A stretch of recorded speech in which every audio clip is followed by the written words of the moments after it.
Everyone, it's Heidi Fang here, and we have an update for you from Indianapolis, where the NFL Combine is underway. Our own Vinny Bonsignore is joining us now. And Vinny, while the Raiders may be there to build their future roster and perhaps find a quarterback of the future, you recently reported that they're also energetically pursuing Matthew Stafford. What can you tell us about that? Multiple sources have told me that Tom Brady has been in contact with the camp of Matthew Stafford. Remember, the Rams have given Matthew Stafford and his group permission to go talk to other teams to gauge what his market is outside of Los Angeles. Essentially, what this boils down to is Matthew Stafford wants a new contract.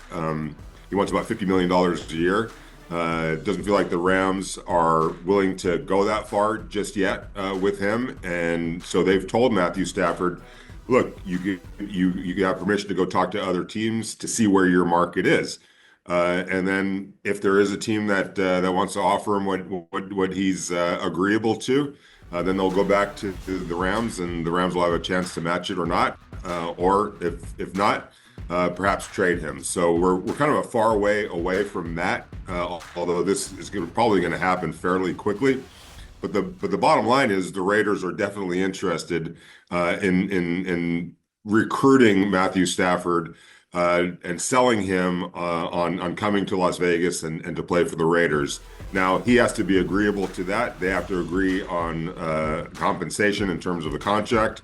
And then for it to actually happen, the Rams would have to, not be willing to match that offer or exceed it, and then they would have to be willing to trade Matthew Stafford, because remember, he's still under contract with them for 2 more years, and if that even came to pass, then the Raiders and the Rams would have to agree on trade compensation, and I'm told that the Rams are going to look for a first-round pick plus something else, but any team that's going to trade for Matthew Stafford at 37 years old is probably going to be a little averse to giving up a first-round pick. So they're going to try to convince the Rams, hey, how about a second and something else rather than a first-round pick. So we're far away from that.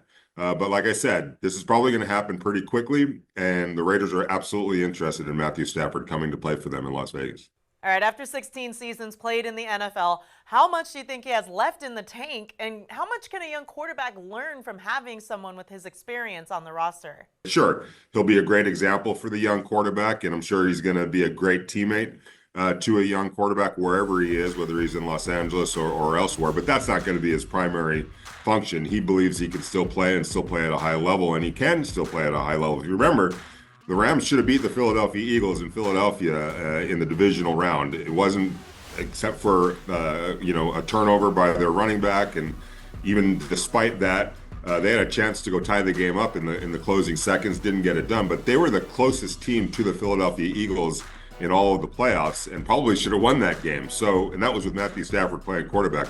So he could play at a high level. It would surprise me if the Rams let him out of Los Angeles, but money sometimes talks. And if they're not willing to pay him that $50 million, and the Raiders are, it'll be interesting to see where this goes. But yeah, he's 37 years old. But, in today's world, we've seen plenty of examples. Tom Brady, even Aaron Rodgers, up until, 2 years ago in New York, he was playing at a high level, in the higher 30s.